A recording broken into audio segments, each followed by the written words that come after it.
Welcome to the SWBL Podcast presented by 1356 Public House. And tonight I am joined by two of my good friends, John Leicht and Jimmy Stout of the Orioles and the Astros, respectively. And both have the unique, what's the word I want to say? The unique privilege of winning a very specific award. Do you guys know what award you share? I do. Comeback Player of the Year. Comeback Player of the Year. John, you won in 2015. Yeah. Jimmy, you won last year. Yes, sir. So, reigning COTY Player of the Year. Yeah. I didn't put it together until you said it, but yeah. Yeah. So tonight, guys, we're gonna be breaking down the top 21 players going into season 21. The list has been recently put out there on social media, as Sam has been hot and heavy with all the graphics and the media and the announcements and stuff as we're getting closer and closer to season 21. Are you sure? Yeah. Oh, it's been doesn't sound like him. Huh? Doesn't sound like him. Yeah. Nope. He doesn't like his media or anything like that. So yeah, we're gonna break it all down, guys. We're gonna rank some other things. We're gonna talk about some team makeup in regards to these top 21 players. And so let's just jump into it. First thing I wanted to talk about, because I'm not sure that everyone understands how the voting works. So just so everyone knows, anyone in the league can vote for the top 21 players, and they send a list to the front office, and those votes are tabulated basically for whatever rank you get. That's the amount of points you get. So whoever has the fewest amount of points obviously ends up being the highest ranked player. So first question, guys, did both of you vote this year? I don't think I did. Okay. So John is the good student and Jimmy is the bad student.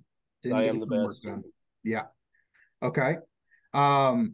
So real quick, I mean, Jimmy, you didn't vote this year. Have you voted before? On the top players? Yeah. Did you vote last year? Because we've been doing it for like 3 years now. I don't know if I had, because those 2 years that I missed out on, I didn't really get to pay attention too much to what was going on in the league. So you didn't feel like you should vote? Yeah, I wasn't there to really see how, it was kind of hard for me keeping up those 2 years. Yeah. What was going on, so I didn't want to just throw biased votes in the head. So I probably just would have picked people that I like in the league. Yeah. Like 6 people, probably. So you just did a 1 through 6 and then stopped ranking everybody else? Yeah, pretty much. Nice. Well, John, what goes into your voting, since you did vote? And I can kind of jump in and talk about the way I vote too, but what goes into your voting? Like, some people, they take into account like what they think these players are going to do this season, and some people say, okay, over the last 3 seasons, or they weight hitting more or pitching more. Like if they're a pitcher as well as a hitter, that goes higher. What goes into your rankings? Yeah, great question. And I was actually going to ask the same thing to you, but also to every other voter in this league, because some of these ballots, we'll get into it, are a little wild. Yeah. For me, I think it's a pretty simple combination of recent statistics and not just the most recent years, but probably going back as far as 5 years. As like the scientific part, and then the art part would be like if I was starting a team right now from scratch, or if the Orioles they all left and I got to fill a roster, like how am I ranking these players' ability going into next year and the year after and the year after? So who would I want on my team right now is the second part. So it's a combination of the two. So yours is a pretty big, not big, well, kind of compared to the way I vote, but a pretty big snapshot of what have they done in the last 5 years and what do I expect them to do in the next, let's say, 3 years. And I probably said that in the reverse order, because I think it's more, what do I expect next year, the next 3 years? And then if I have a question or a tie, then it's stats from 2018 or 19 and future. Okay. Well, how did you do, Brian? So I only vote on last year's performance. I always and a lot of other people as well, I can tell. Yeah. So when we started this, I kind of approached it like how the NFL does the top 100, but they always do it. Who were the top 100 of last season, right? So that's how I kind of go into it. Who performed really well last year? And I do throw in, like, if I have two players who I feel are really close, if one is a pitcher and the other one is a fielder or not, I'll probably sway toward the person who does some pitching too. And I also try to keep in mind like major awards too, because I feel like, there's only 4 or 5 people who win a major award. So I feel like that catapults people up the board too. So it's all based on last year. So, yeah, well, I was going to say, since I haven't voted, but I was looking at it and I was wondering how people would vote. And I'd be the same way as John. I'd be looking probably more at past seasons. And then another thing I'd be looking at is like teammates and how their teammates are doing. Like last year we had a lot of changes with different teams and new players. And if you look at a guy going to one of those teams that's stacked, look at the Yankees or the Orioles, you could be saying, well, shoot, those stats could increase a lot next year with more at bats with the players on the roster. So I was looking at it like that deep with who they're playing with and how much better they could be on a different team or if they were to get traded, and kind of looking at that aspect. Yeah, that's a good point too, because I mean, we're going to break down a lot of these players and just kind of chit chat about them all, but I'm going to bring up one of the players who I think fits into what you're just saying and actually ended up having a fantastic season.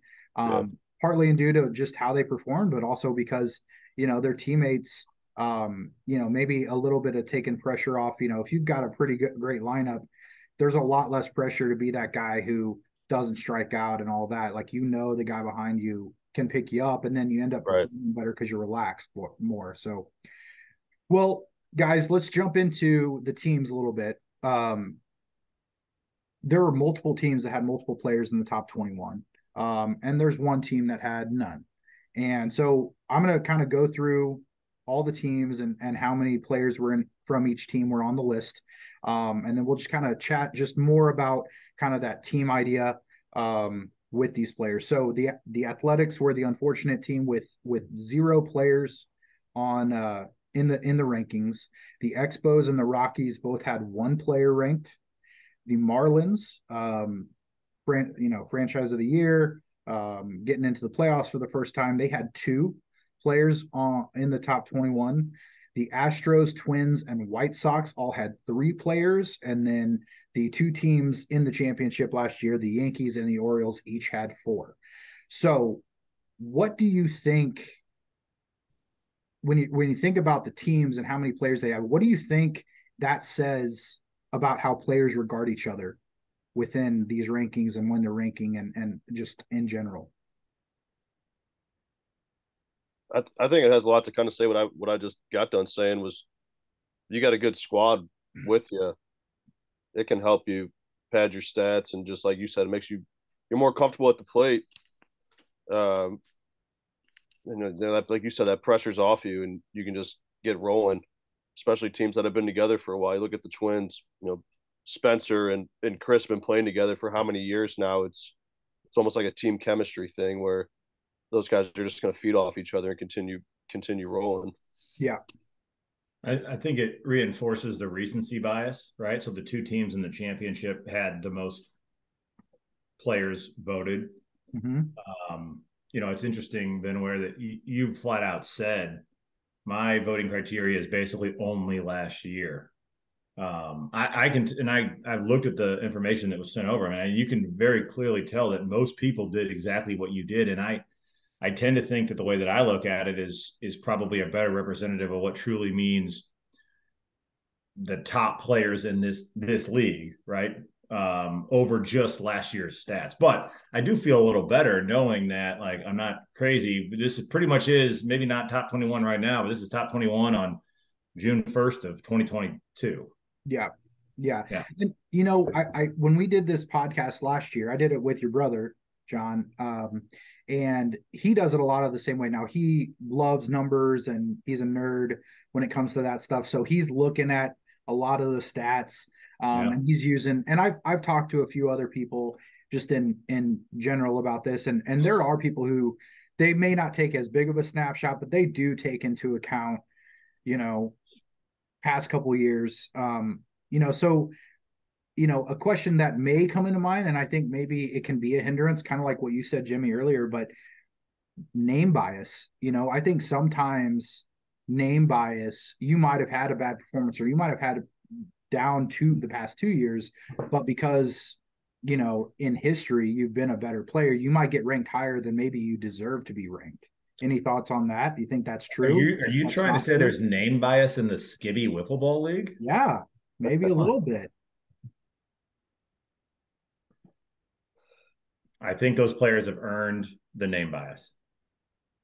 Yeah, I agree with that. You just look at the track records of it, and yeah, they might have a couple down years, but the good years outweigh them. I mean, if I'm saying that I'm using who I want on my team to rank the players, some of the bigger names are some of the ones I want on my team.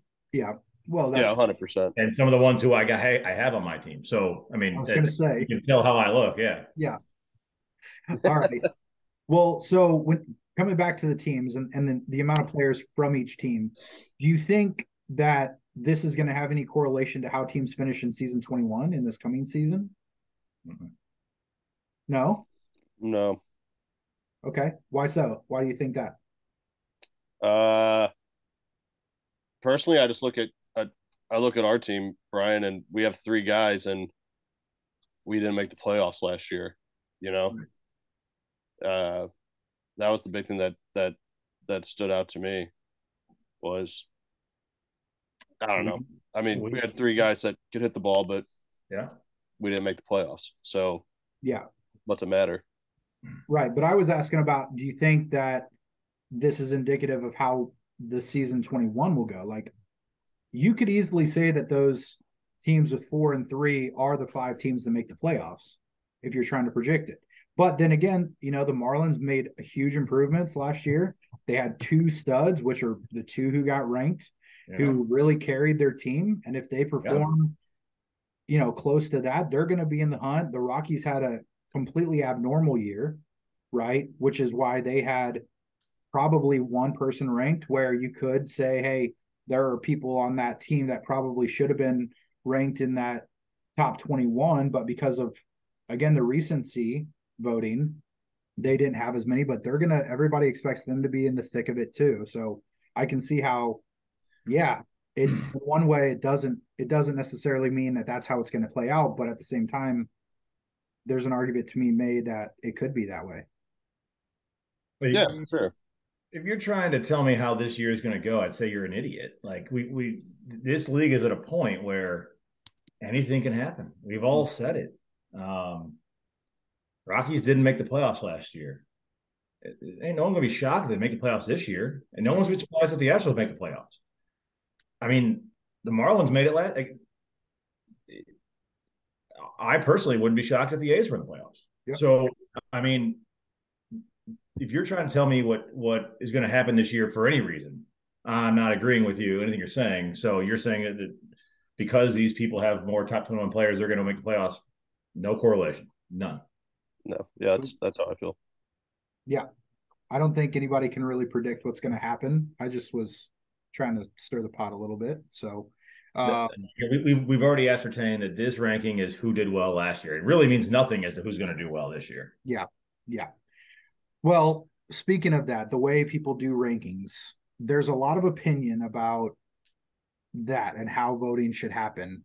That voters need to be better educated, or that voting should be limited to certain people. Any thoughts on that? I mean, there's one person who ranks themselves first every single year, Ed Lodonin, and this year didn't even make the top 21. So you got to think that there's some people, some outliers out there that maybe should be more educated and more thoughtful about the way that they vote.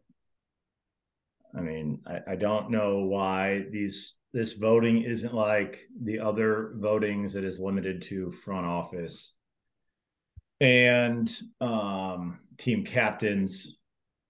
I think that would probably make a little more sense. Yeah, I guess wouldn't you just make it similar to how they pick for the All-Star game? I mean, granted, it's like fan voting, but then there's the few players that the front office kind of gets together about, isn't there? Yeah, the all-star voting is voted on. Well, there's sort of three parameters there. The captains get to pick a player.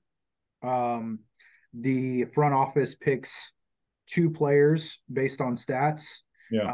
And then there's one player gets the fan vote. So within the division, you vote for players within your division. Whoever has the most votes gets in. So that's how that kind of works. I like the way that works, and that works out. I mean, if someone wants to say they got snubbed, they didn't get snubbed by someone who didn't deserve it in the last several years, and that works out really, really well. Yeah. Cool. Well, let's dive into the rankings, the actual rankings, guys. And just before we get into it, when you were looking at the lists, once you got it, anything, what were your initial thoughts? Was it just solely focused on the way people voted, or was it, did you kind of pretty much agree with the way things played out? What were your thoughts? Go ahead, John. I'll wait to get into some of my specific thoughts as we make our way down the list. I mean, the first thing that I thought I've already said, I don't want to belabor the point, but it was clear that most people basically, this isn't a top 21 today. This is a top 21 on June of last year. So, that was to me, that was a little disheartening to see. I wish that people would have given it more thought on past several seasons. There's not a single person on this list who doesn't deserve to be on there. So that was good. Right? Yeah. Yeah, I agree.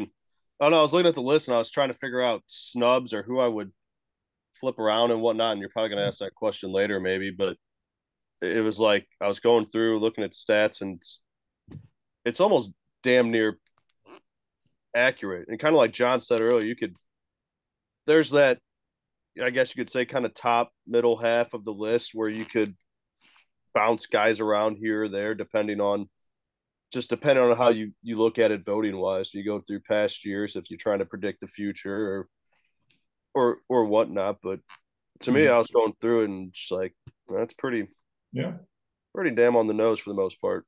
Yeah. It's hard to disagree with the list, the names, right? You might disagree with the rank, move them here or there, but the names all make sense. One thing I forgot to mention earlier when it came to tabulating scores, the top score for a person and the bottom score of a person are thrown out. Yeah. So when Edlow votes number one for himself, that doesn't help him anyway because it gets thrown out because nobody else is voting him number one. So no one else is voting, period. Yeah. So so that's just I forgot to mention that, but that does also kind of it does help some of the outliers, right? When you get the kind of random, hey, this person got a really high rank or a really low rank and they doesn't quite make sense. Those get thrown out and then everything else is calculated. So yeah. So, all right, well, let's jump into them. So we're going to go in reverse order and we're going to do it in chunks. So we're going to start at 21 and go down. So Cam Smith came in at 21, then Jimmy Nelson, Patrick Gotti, Jimmy Stout, and Ty Butler, and then John Callaway. That is rounding out 20 or 16 through 21. Yeah. So when you look at that list of guys, what are your thoughts? So those are all good players. Those are all guys who deserve to be in the top 21. There were some snubs. You kind of danced around it earlier. I actually, as I'm looking at the rankings, that the first three names to be outside looking in could easily replace any of these guys. And I do not mean offense to any of the guys you just mentioned, but Vorbeck, Olderman, Paul Castellano. I think Paul was the biggest snub personally. Those guys could sub in anywhere. When we're saying top 21, I think we're all really saying like top 30. And that's so no issue. Could I try and rearrange some things? Did I have them voted in the same order? I did not, but I have no issue with the way that this part of the rankings played out. Mm-hmm. No, yeah, I really don't either. Honestly, I was shocked to see myself on there. Pretty much just from what me and John kind of just said is that this was my first year back after missing 2-3 years, and granted, I had a pretty middle of the pack good year. Who's to say what I do next year? And like I said, I hadn't played in 3 years, so it's like to be a top player coming in. I mean, it's cool, but I was also a little shocked because it's like John said, first couple names on that list that just missed, I'd easily replace myself with one of those guys. Yeah. Just looking at past stats from a couple of them. Yeah. Well, just to play devil's advocate on that point, Jimmy, like, yeah, you didn't play the couple years before, but everybody knew previous to your, time away that you had a lot of potential, and then you come back and you fill a big void for the Astros. I mean, they lost John Callaway when he left, and he had led the team in hitting in almost every stat, and everybody was talking going into that season like who's going to step in, and you basically had the same almost identical Yeah. to what he did, and he had been ranked previously the year before too. So to play devil's advocate, for sure. You were our best hitter last year on the Astros, and so it makes sense. If you're going to throw other Astros on the list too, to in a hitting league, to have the best hitter from that team on the list. So Yeah, for sure. And honestly, you know what? I was coming off a partially torn MCL 2 months earlier. So if I hadn't hurt that, I probably would have had 25 home runs or so or something like that. Just kind of guessing, throwing some numbers out. But I think that would have made a huge difference. Yeah. You were on my ballot, Jimmy. I'll leave it at that. Thanks, John. It's because we're family. Yeah. All right. So then let's jump into the next group. So at 15, Cole Layton comes in, Blake Spencer, Sam Bakula, Peter Leicht, and then Kevin Poley. Yeah. So what stands out to you about that, guys? Two thoughts. One, Sam Bakula, way too low. He should be higher on the list. He should be not that far down. He's a better player than that. I agree. Second is the ordering of Kevin Poley and then Peter Leicht. It was very, very curious. That's pretty much when I realized that it was based solely on last year and not on future years. Because I haven't looked at last year's stats. I guarantee you Kevin had a better year than Peter. I mean, the guy played awesome. But yeah, you look at 2021, Peter, 2 times as many home runs, doubled up batting average. 2020, you're talking about 520 versus 450. You're talking about Peter leading in ribs, hits, singles. Kevin only led in strikeouts. 2019, Peter took RBI, home run, and he had twice as many at bats. So Kevin got him an average a little bit. And the last 2 years, Peter's been better in on base, OPS. I'm not trying to take anything away from Kevin, but again, if I'm looking at those 2 guys and I get to pick one for my team, I'm taking the guy with the 4-year track record over the guy with the 1-year track record. Yeah. But at the same time, you also said people are taking into account the next couple of years too. And on that lineup and the way he performed with that lineup, they could say, okay, he's got it and he's in a groove and there's a lot less pressure on him to perform. So they're thinking, hey, he's going to be better. I mean, when I look at this group and I look at the rankings, like in general, where this is one of the most diverse rankings. I mean, you got guys like Peter, his highest rank was 4th. And then his lowest ranked was 12th, 14th, sorry, 14th. 14th. You got, Blake getting up as high as 9, getting in the top 10, and then not even getting ranked on a couple ballots. Kevin being up as high as 5, and also apparently not ranked. But that was Edlow again. So what does he know? But I mean, my point is that you just see numbers kind of all over the place with this group. And maybe that's why they fell into this section. I'm sure it is, but you can see there's a lot of voting disparity. Disparity?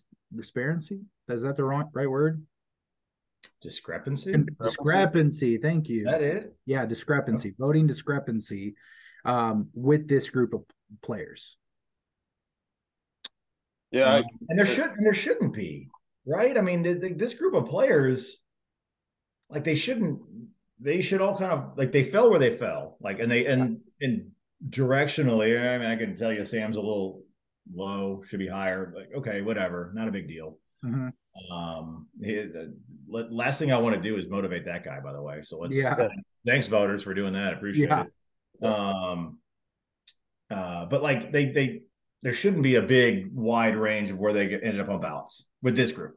Mm-hmm. No, yeah. Sorry, John. No, it's weird. I don't like that. It makes me question some of the voters. Yeah, and I think it goes back to your point of just going off of last year. So I mean, like you said, you look at Scott, Kevin, Peter, Sam, those Yankees guys. You could probably interchange them in any spot, and it would make sense. Or you disagree with it because those guys just fed off each other all last year. But then, like John said, you look at Peter through the end of the Brewers era. He was one of the most consistent guys when some other guys weren't hitting, and then you put him on a roster with Sam and Brett who consistently do what they do. It's only going to give Peter more chances to just keep doing what he's been doing for however long he's been doing this, But we don't talk enough about the fact this is a weekend-long league. I mean, if this was the course of the summer and you had a bad weekend, it'd be one game. But this is the course of one weekend. You have a bad weekend, you shot your whole season. Yeah. And I mean, I think that it's okay for players to have bad years and still be considered good players in this league. It absolutely is. And that's, Peter had a bad year last year. For like a bad year for him would be like a great year for me. So, I just don't think he should have been penalized. I don't know where he ended up in this rankings last year, but he guaranteed was not 12. Peter was 10th. Benware drove the line between the Poli Bros, right? But Jim, you just mentioned Scott, and let's not to steal your thunder, Brian, but like Scott's 10 this year. What was he last year? Like 4, probably. Yeah, he was up. Yeah, he was in the top 5. And if I have to say, is Scott Poli the 4th best player in this league or the 10th best player in this league? I'm gonna go and say he's the 4th best player in this league. So he had a bit of a down year as well, statistically, and he fell hard when. I mean, he's a first round pick. If we were redrafting all the teams, he'd be a first round pick. Yeah, I have a question. Do you think a lot of people took into consideration just hitting stats, or did people think to look at fielding and pitching? I don't know. It's hard to say. I mean, so there are no parameters when it comes to. I know voting. Sam says vote how you want. Vote how you want. So if they're looking purely at, if some people could vote purely based on hitting stats and not take into account pitching or fielding or any of those factors, but so Peter's fielding comes into play. I mean, even Kevin's been a gold hand winner in right field.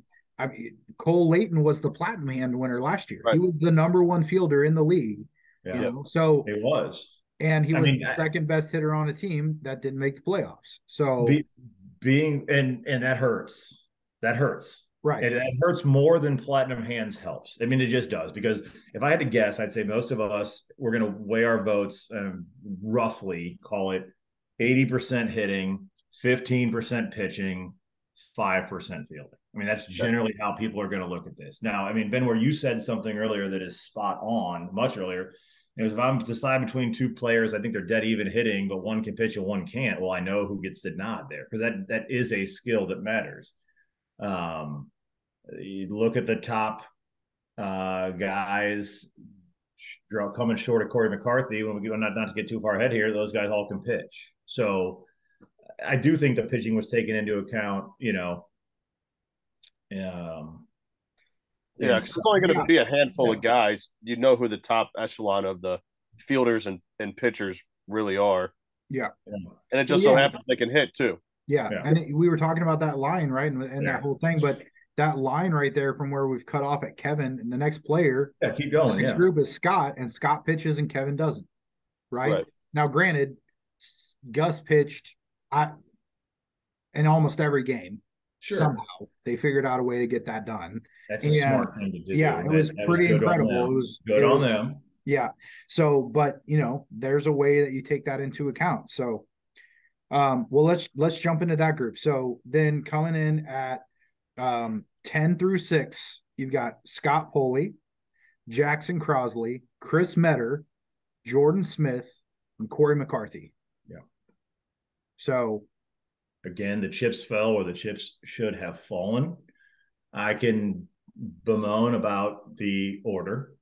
Scott Poley, coming off a down year for him, fell like a rock when he shouldn't have, in my opinion.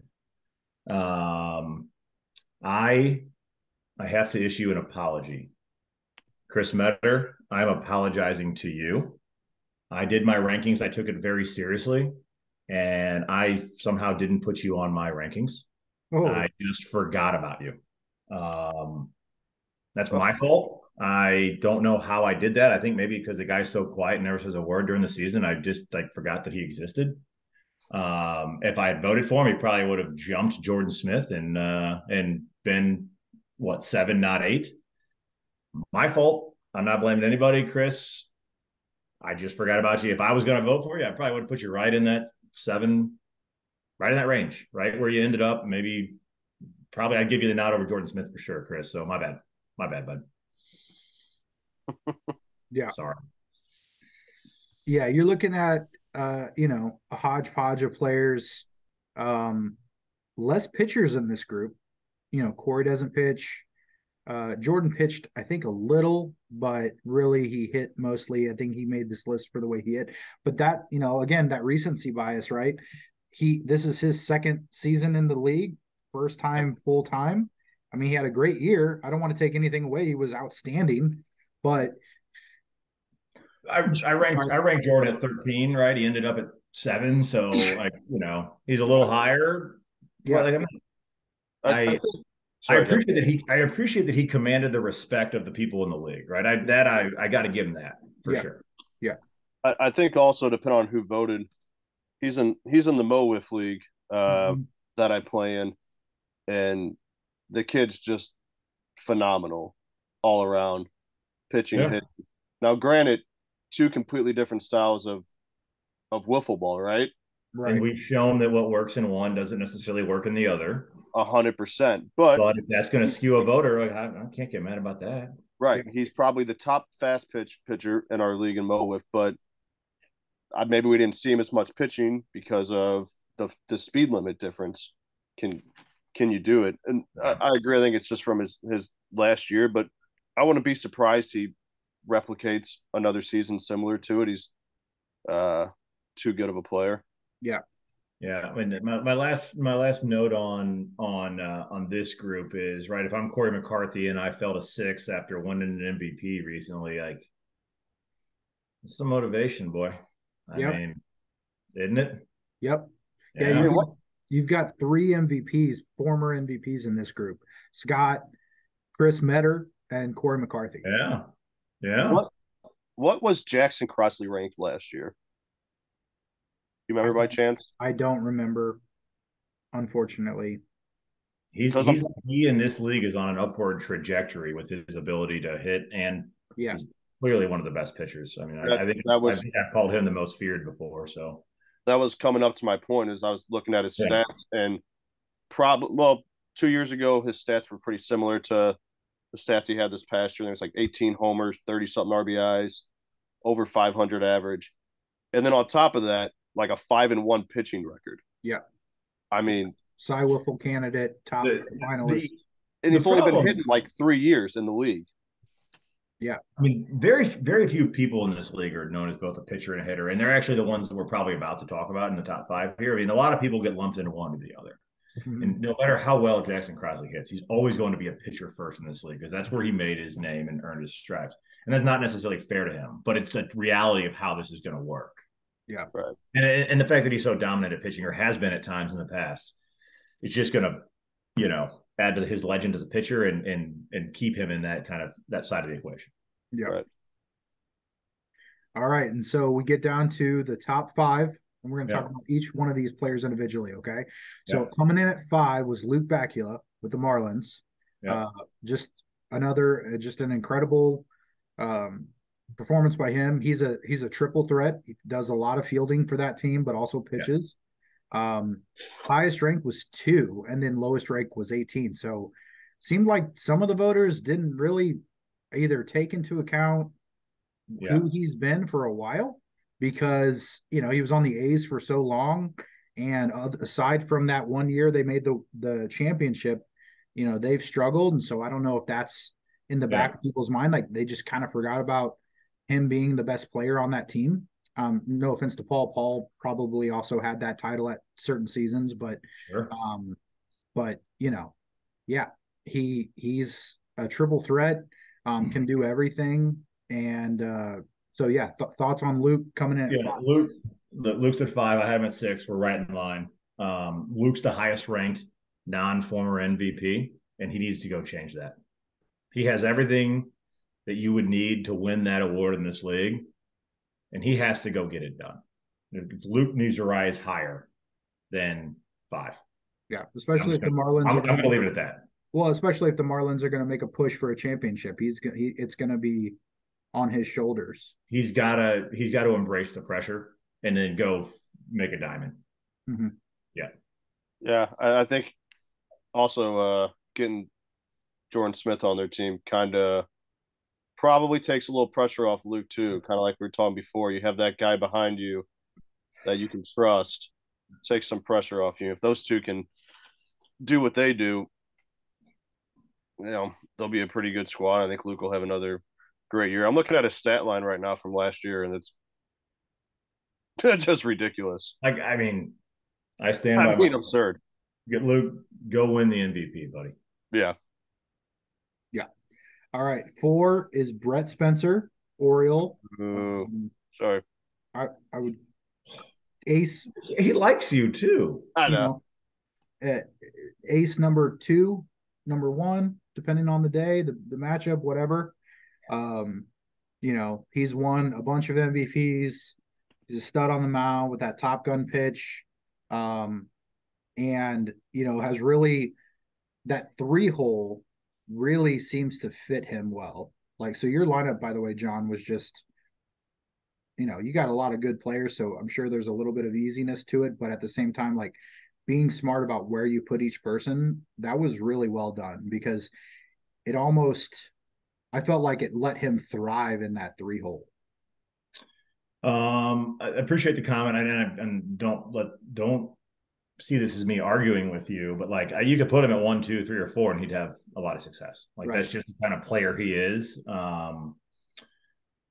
Brett has coming off of one of the best seasons that he's had, and one of the better seasons of the last several years. And this was a chance of the recency bias combining with that name brand recognition we talked about earlier, and kind of putting him where he deserves. So congratulations, Brett. That was awesome, and I hope definitely that he's motivated to repeat it next year. Yeah, I agree. Ever since I came to the league, Brett Spencer's a name I've heard of nonstop, just consistent all around. I think maybe the Expos held him back for a couple of years. That's just my opinion.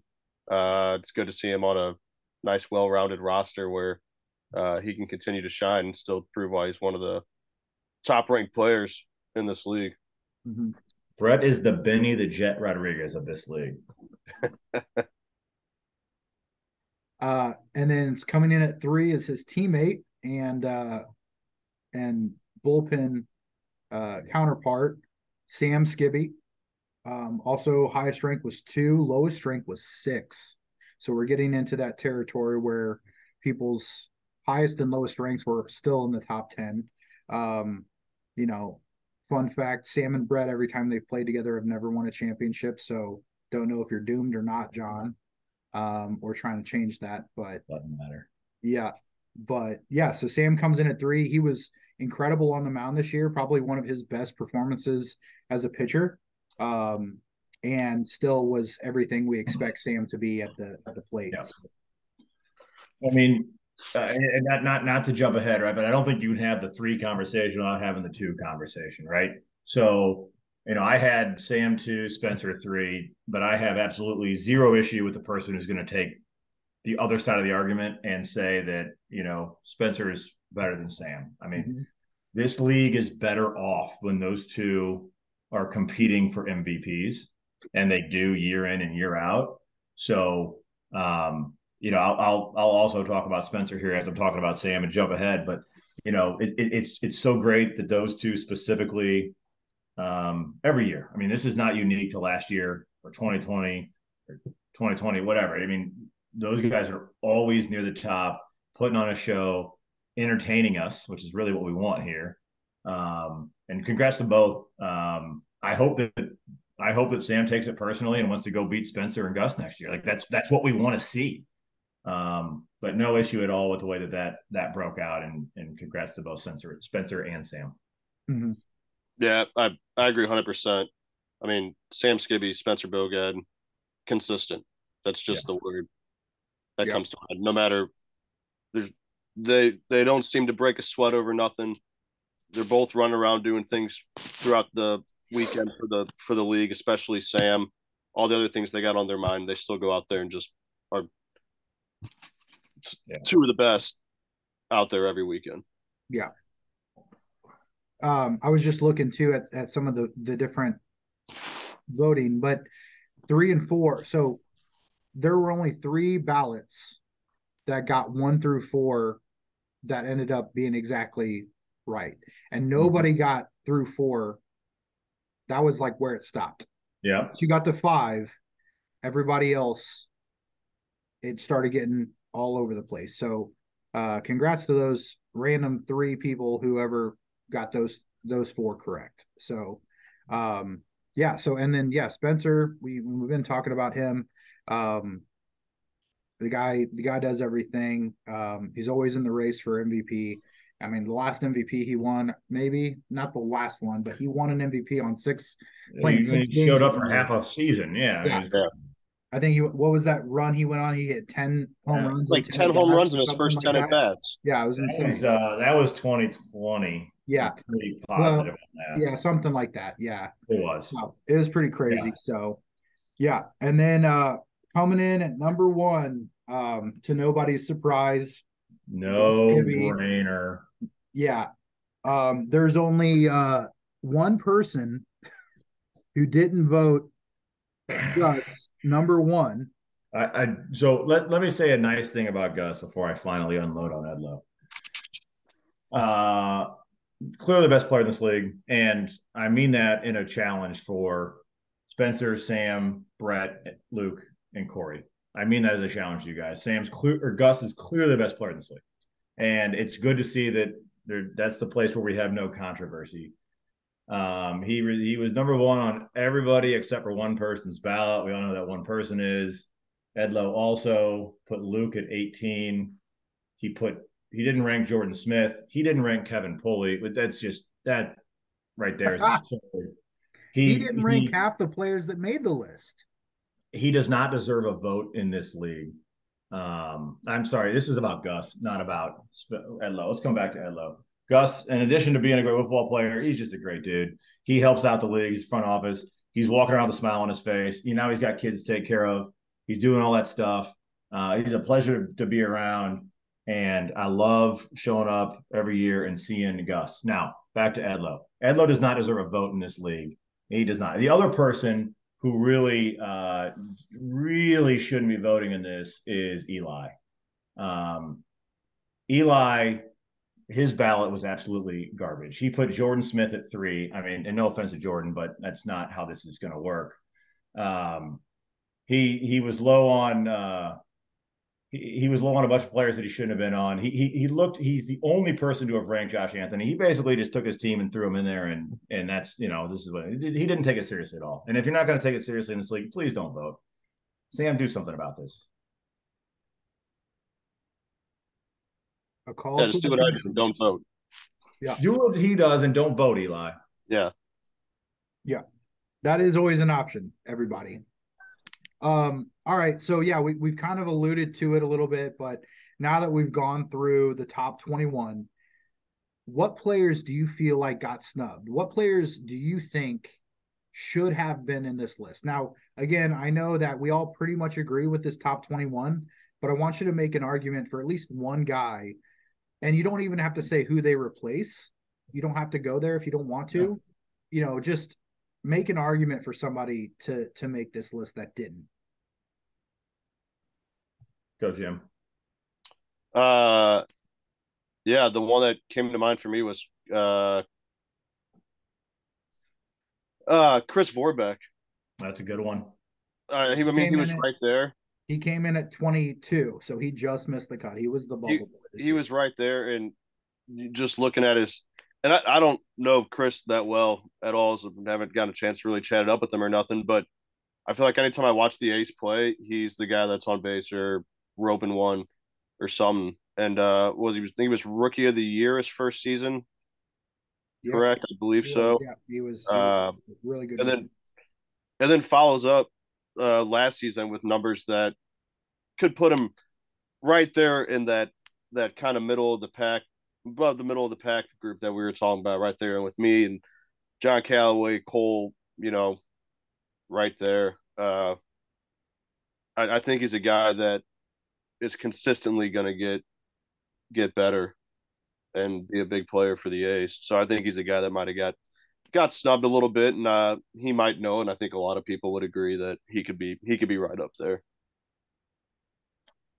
Eli ranked Trent Davis ahead of PG, Jimmy Stout, Ty Butler. Like, it's just a completely incompetent list. I don't know what he was. I know what he was doing, and he's an idiot. Biggest snub was Paul Castellano. Paul's history in this league speaks for itself. He's someone I would like to see have a really, really good year and get back into that ranking next year. And candidly, I mean, I mentioned earlier, I wouldn't be surprised if the A's made the playoffs. He's going to have to do that if they're going to make the playoffs. So that's my answer. Chris Vorbeck is the one I most want to see in this list next year. That's how I look at Chris Vorbeck. Yeah. Do I think he got snubbed? Maybe, maybe not. Doesn't really matter. I want to see him in this list next year. Go get it done, Chris. Yeah. Agree. When I was looking at, so the way the sheet that we got was the next 22 through 30, I'm seeing a lot of mostly pitchers in this group.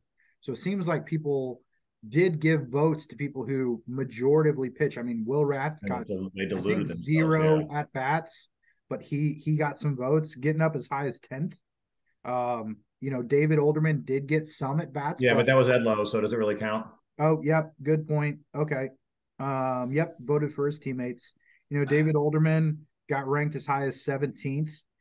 He did get some at bats, and in fact, I think he went like 3 of 4 home runs in a stretch there, and kind of made it hard for me to like pull him out of the lineup even if he wasn't pitching. So, hit him more, Brian. Hit him more, bro. I got so many players that want to hit. So, and then you got BK is down there. Great fielder, has been one of the top 2 fielders in the league for the last decade. Has won multiple championships. Trent Davis, I know Eli ranked him, but at the same time, like he's really known, like he's starting to become one of the guys they rely on the mound, just throwing his name out there. Steve Hayes has had some really great seasons. Yeah. And he didn't make the list this year either. So quite a few names that everybody knows really well. It's just a matter of opportunity and really performance. And a lot of them could crack this list next year. So, all right. More fun question. Who got ranked too high?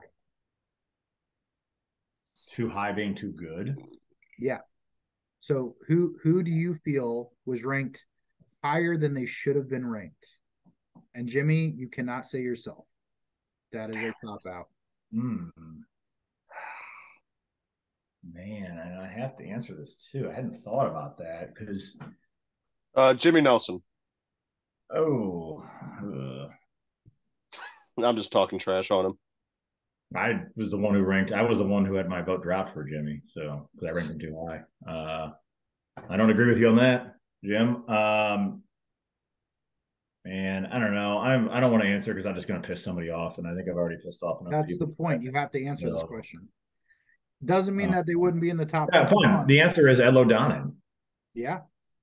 Well, and Edlows. Him getting any votes in this league is atrocious, and that one vote was him too high. Okay. I know I do have a serious one. It's really no. I mean, although Jimmy Nelson's numbers were absolutely garbage last year, it's incredible.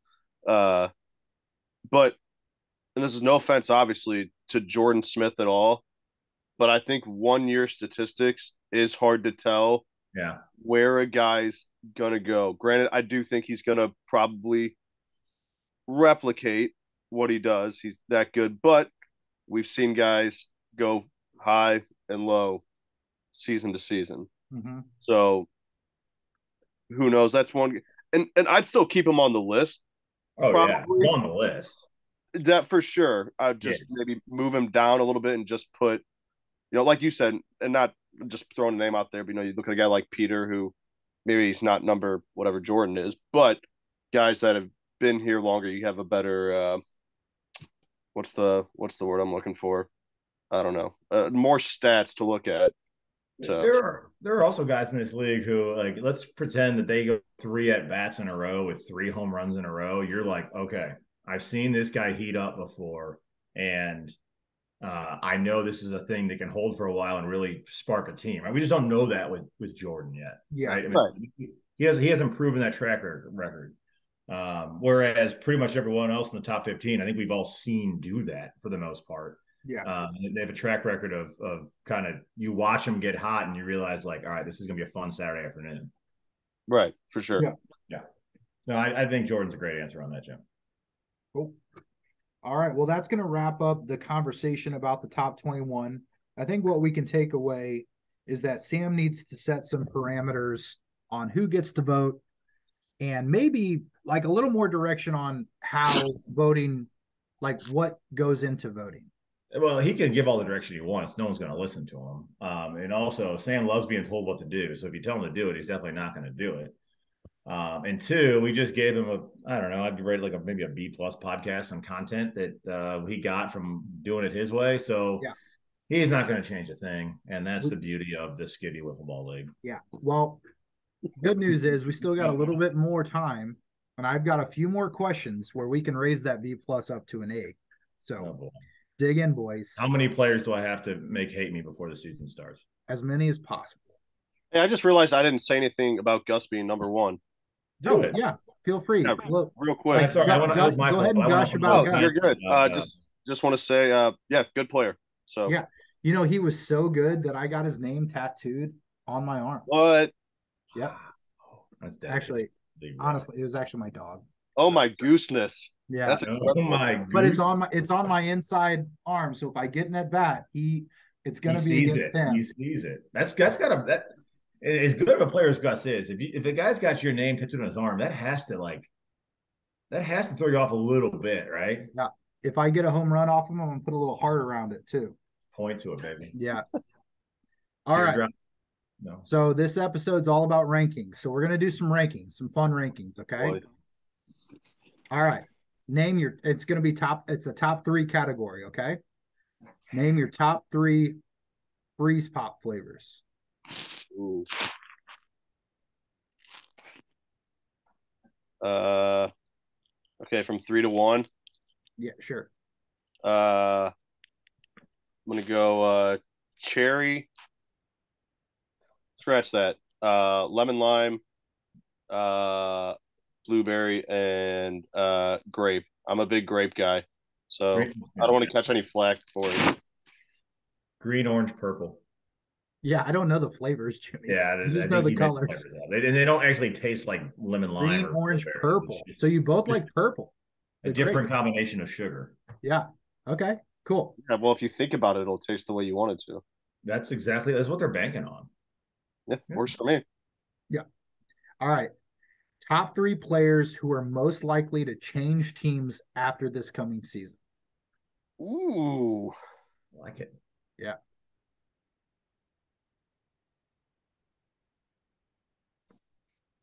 All right, you're thinking I'll go first. I will say Sam Skibby, Brett Spencer, and Jack Light. You know something we don't know? I don't, Yes. but I'm guessing. I actually thought Jack, like, we got to get him in some. He loves it over there, though. I got to tell you what. Does he? He likes him, yeah, and they're good to him. So that might be more a dig at the Expos than it is an actual fact. I don't know. Yeah, I was gonna go Jack Light, Brett Spencer, and after this season, yeah. Say yourself. Say yourself. I thought about saying myself. I've had some offers. I'm gonna go Jordan Smith, just possibly some things going on. Okay. All right, Benware, you're right. We're at A- now. Yeah. All right. Top 3 additions to the blur that you would like to see added. Realistic or like far-fetched? Whatever. So we can go far-fetched? Yeah. You can do whatever you want. The whole concept of flattening the field by not building it up, but digging it down, right? I love the thought of that. I will throw out a little bone to Blake here and say bells on the bases, right? And number 3, I don't really have a number 3. Jimmy, you go, and then I'll get my number 3. I'm gonna go with the left field porch. Party porch. Raising the field, obviously. Or lowering it. Which one are you saying? There's a difference. I would raise it. You're raising right field. You're not lowering left field. I would just raise the whole thing to make it level. No, you're wrong. You're wrong. Okay. Just raise the whole thing, make it an even playing ground. And my third one, what I would add is some more dramatics to the championship game, like smoke machines. Basically what you'd see in Space Jam. Wow. I want that. I want smoke machines. I want cartoon characters. I want sparklers. Maybe the national anthem again before it. It is Memorial Day. Why not do it again? You want to see someone take Charles Barkley's talent and play wiffle ball with it? Is that what you're saying? 100%. Snow cone machines. Man, what else could I come up with? I think LA Lakers dancers. I don't know. Anything. Spice up that championship game. I think you're thinking about both these things the wrong way, right? You said left field party porch. I'd say right field party porch. Underneath, like a treehouse? Underneath the green monster, right? So like when that right fielder's coming over and that ball's plinkoing down, there's people drinking over there, right? But again, you said raise the field. No, you don't want to raise right field. You want to lower the rest of it to the level where right field is and dig down and put a wall up along left field. That's the way to do it. Put a wall up along left. I mean, if you raise the field, people like BK could really hurt themselves jumping over the fence with a much farther fall. You don't want to raise it. You want to lower it. So if you raise the field, then your right field is elevated down, so you can't jump over. Yeah, exactly right. Yeah. You lower it. All right. Crash pads. Top 3 hitter-only players. So EH, DH. Oh God. Well, but number 1, Sam Bakula. That one's easy. Number 2, PG. There's not a lot of them on this list. Like a lot of the guys on this list aren't hitter only. Is Corey McCarthy a pitcher? Does he play in the field? Oh, hitters only, where there's no field or pitching. Yeah, he fields. Yeah, he fields. He plays out and right. Beyond those two, I might be stuck. There's not many of them. It's a rare breed. Mm-hmm. Yeah. That's hard. Yeah, I think I'm out. I can only give you two. Benware, sorry. Yeah. Jimmy, you didn't pitch a whole lot last year. No, I didn't. I think I came in for like 2 innings. All right, then Jimmy's my third. There we go. Yeah. And I don't play the field. Does Warbeck play the field or pitch? He did. I thought he did both. I don't know. I just remember him hitting a bunch of home runs. Yeah. Does Derek Cornell play the field? Yeah, and he pitched last year. They were him and oh, that's right. Ty were going back and forth on the mound. So that's right. I thought just Ty pitched. Yeah. Dang. Yeah, there aren't a whole lot of pure.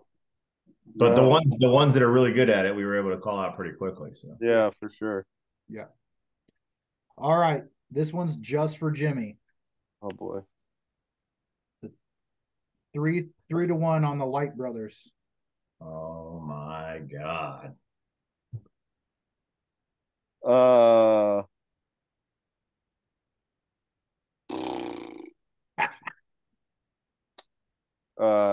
gonna go. Three's easy, so just start with 3. Yeah, 3 John, 2 Andrew, and 1 Peter. Obviously, I wouldn't be in this league if it wasn't for Peter. So, and honestly, I mean, he's not a Light, but he's in the Light family. I might go Eli, Andrew, Peter, if I can use that technicality. I'm so glad you didn't vote in this. I mean, you are unqualified to vote for anything, and your freeze pop colors sucked. All right, and this one's just for John. Johnny, just because all the awards are coming out, I thought about this question. By the way, all of the preseason award watch stuff is going to start coming out. So one that they're not doing, and I wanted you to go ahead and do it officially for the league. Okay. Manager of the Year candidates. And that's a kind of a dick question to ask me. We had to rank the Lights, so. I mean, I would like to think that my name should be in the running. I'm not saying I should win it, but I do think I should be in the conversation, especially bringing back the same crew for year 2.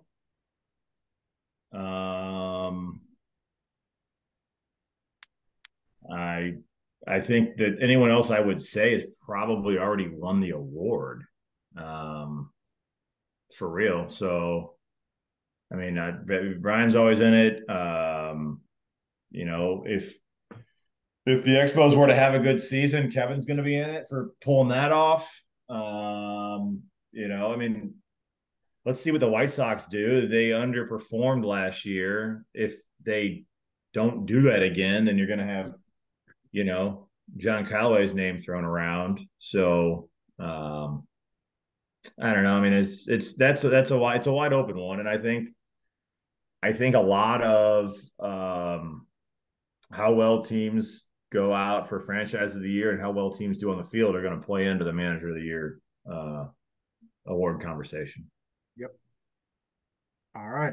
So I'm going to throw an opinion in there. I'm going to go with John Callaway just because he's bringing Trent Steffies back to the SWBL. The White Sox are one of the only teams that actually made any kind of free agency I mean, the Expos drafted Sam Eichenlob, which could work out really well for them. I mean, that could be a difference maker for them. It is. Yeah, but those are really the only also could not be, because we know how this works in for your first year in this league is extremely tough. Yeah. And so I mean, just because Sam Eichenlob, let's pretend it doesn't work out this year, doesn't mean it's not going to work out next year or 2 years from now. It's going to be a very, very good addition. Right. All right, guys, let's get into hard hitters. 5 random topics. So, who is your favorite player to watch in the SWBL? And it can't be somebody on your team. Like, who are you? Well, if I'm using the metrics that most voters in this thing used last year, and just thinking about who was the most fun to watch last year only, I would say Chris Vorback. If I'm expanding it to more of a broader array of voting criteria, and I can't say someone on my team. What I want to know is who are you a fan of? It doesn't even have to be recency. Like, who have you just enjoyed watching play with the ball? Jack Leicht. That's a good one. Jimmy? I'm going with Jackson Crosley. Good answer. Especially just watching him become just like a full all around player. It's fun. He's got the hair. He's always got the mustache going, some type of facial hair. He's got a stogie going. He goes out in the field, mows guys down on the mound, hits homers, golf spikes. Yeah, he can play. He can play the field too. Yeah, and he's just good answer. Good I love watching him play. Yeah. All right. Because of Jimmy's most recent stardom and fame, getting on TV, who in the league would make the best WWE wrestler? Jimmy Nelson. God damn. He's a good entertainer. And he's he's one of the few muscular guys in the league. So those are my two reasons. His name be like Mr. Oh my God. His wrestling name would be Act a Fool. Yeah. Yeah. Or like The Theory or something, because he loves conspiracy theories. That's a good one too. Man, yeah, Jimmy Nelson is. He's got the size. He's got the frame, the charisma. Yeah. Yeah, he'd be a good one. But Sam Skibby could be too. Entertainer. He might not be so strong, but one, he's creative and he's charismatic, and he could pull it off. Yeah. I'm gonna throw a couple of guys who'd be entertaining to watch. I'm gonna throw out Jeremy Worrell just for funsies. Ooh, yeah, that's super for sure. I mean, the Poley brothers as a tag team. Oh yeah. Oh, watch out. Yeah. Well, then in that case, the Skibby brothers is a tag team. I mean, are we gonna you've already mentioned Sam. I say we get a ring together for the weekend and see what happens. Yeah, we can add it instead of an extra inning. We just did a wrestling ring. Yeah. All right. John, you alluded to this earlier, but which player is most likely to win their first MVP this season? Luke Bacula. Yeah. I don't know how likely it really is. I think, and that look, I'm not talking trash on Luke. I would love to see him do it. I just think that the pool of returning MVPs is too great to maybe be overcome this year, but I think he's got the best shot to do it and go get it done.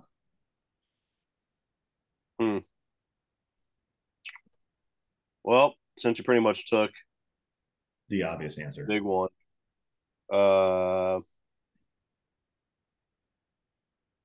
Man, I don't know who all hasn't.